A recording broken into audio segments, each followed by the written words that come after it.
Good morning, this is Tammy Dunnett, and I was actually in the middle of working on something else for my Conquer Conflict series of education when I just had to stop and come on Facebook Live.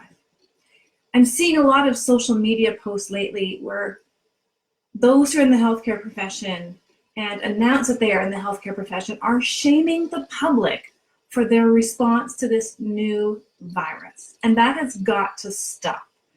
We cannot come on a public forum in social media, declare your nursing or your physician or whatever it is for your professional trade, and then shame the public because they are going to stop coming to you. This is not what we want.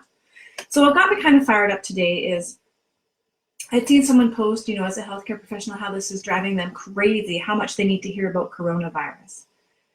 I get it, it's all over the news, and in some cases there is a little bit of a panic mentality happening as we see the toilet paper is being sold out and the hand sanitizer is being sold out. But you cannot blame the public for this. The public is doing what they think is the best that they can do for themselves, their family, their communities, and they're considering about how do I keep my environment clean? How do I self-isolate? How do I prepare myself if I need to self-isolate to minimize the risk of this being transmitted and shared with others? What you should do instead is follow the World Health Organization, follow the Center for Disease, the CDC. I'm going to share my screen actually. Let me just see. How can I do that? Oh, maybe I can't do it now. Okay, I was looking at screen sharing, but apparently I can't do it. So I'm just going to look over here. This morning, first thing, Alberta, we know this is brand new in Alberta in terms of it being diagnosed. Now, we also know that coronavirus is 2 to 14-day incubation period, and it presents in mild-like symptoms for most people. So it is potential this existed before, and people were just being diagnosed with mild flu, colds, go home, stay away from people. We actually don't know when it started in Alberta.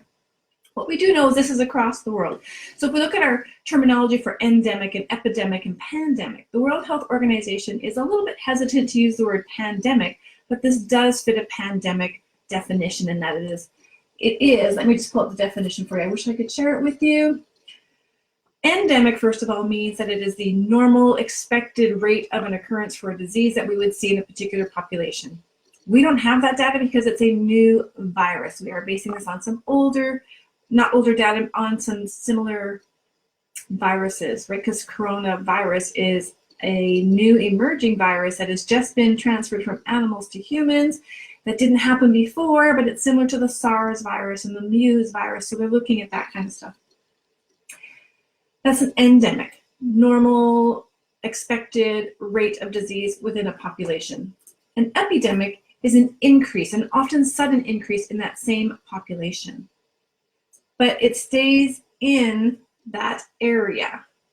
A pandemic is when it extends and it is over several countries or continents. Now, I was just listening to the World Health Organization live feed, and I want to give you some information that I think is important. I think people need to know that there is a good reason to be concerned about this coronavirus. Are there other strains that were worse? Yes, but that is not what we're concerned about today. Are there other diseases that are causing more deaths? Yes, but that is not what we're worried about today. Those are in conjunction with. But right now, the issue is this brand new virus. And why is it such an issue? Because we don't know enough about it. So to go on social media and shame people as if you are the authority and you know things is unacceptable as a professional in healthcare. So just 2 weeks ago, this is data I got from the World Health Organization brief that was just held, and it might even still be going on. 2 weeks ago, there was only 30 countries. Right now, there's 100. 100 countries.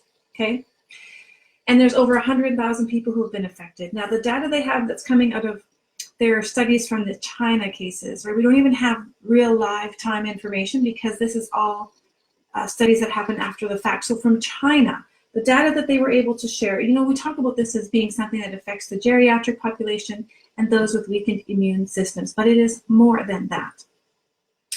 And when we say those kind of things, it comes across almost as if their lives don't matter. That you shouldn't worry because you're not in that age group or you're not in that immunocompromised group.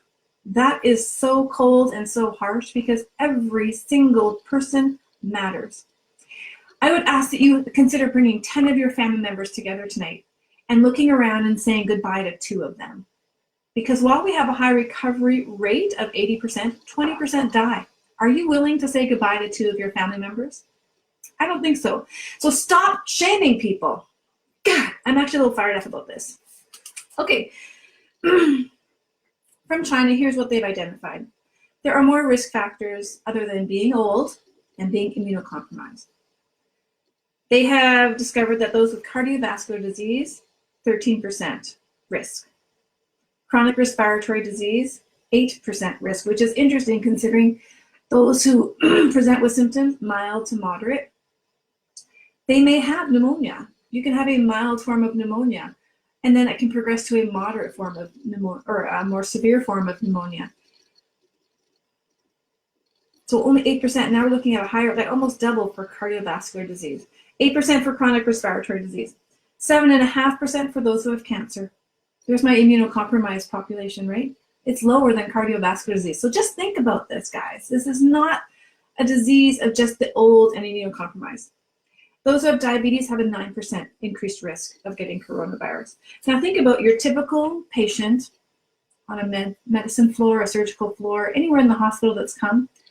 I would say most of them have a history of cardiovascular or respiratory disease illnesses in the population I see on a regular basis. They have identified that there is a significant number of people who recover. Now, in terms of being classified as no longer infectious, you need to have 2 negative responses with 24 hours in between, minimum 24 hours in between. So these people will be in the hospital for a little while longer while we identify that.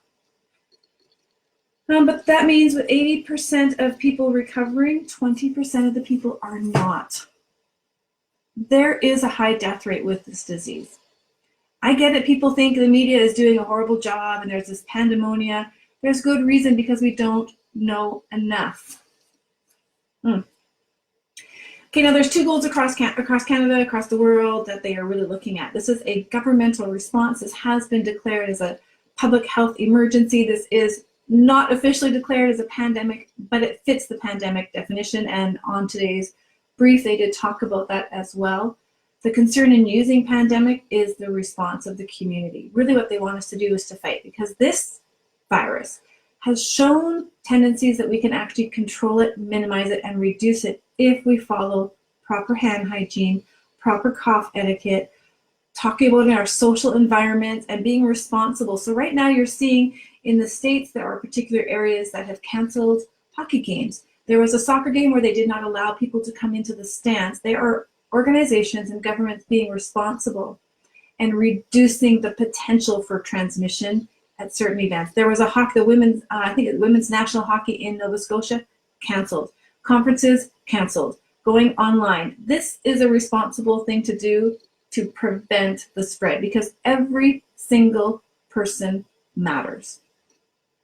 And if you're not willing to say goodbye to your grandma or your grandpa or your cousin who's fighting cancer or your uncle who has cardiovascular disease because they've contracted coronavirus, then nobody else should have to. So stop shaming people for buying up the toilet paper, for buying hand hygiene, because they're doing what they think they can do to help. And instead, start educating. Go to the World Health Organization site. You will see that their page, the very first thing, is about coronavirus.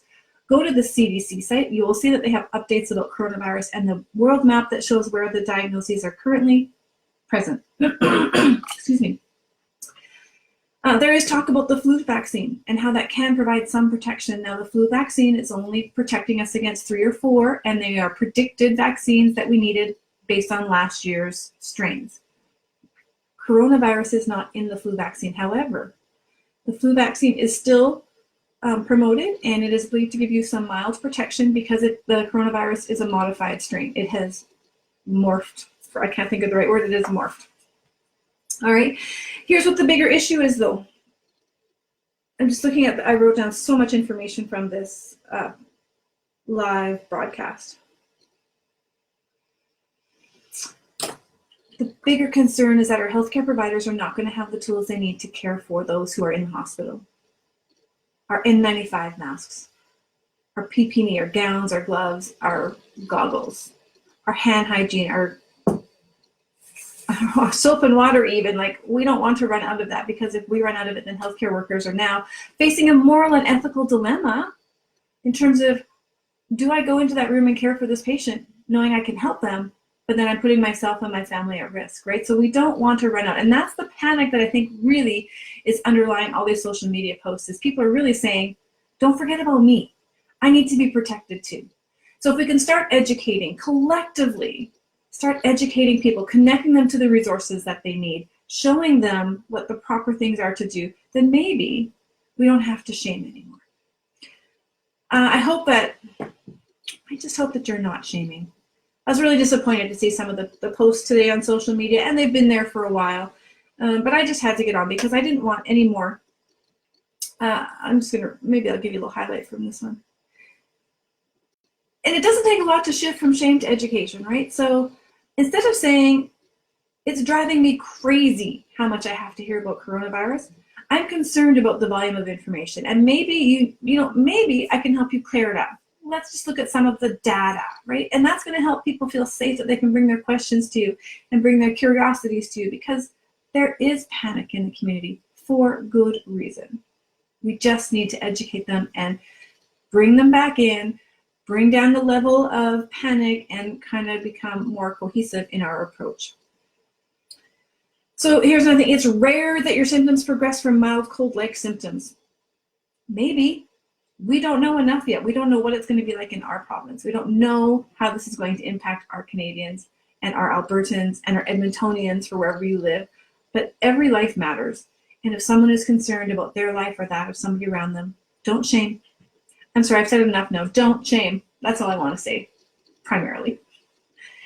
Do your job as a professional. Engage in a therapeutic way and educate. Continue to embrace with kindness. Thanks, guys. Make it a great day, by the way, and love each other more than hate.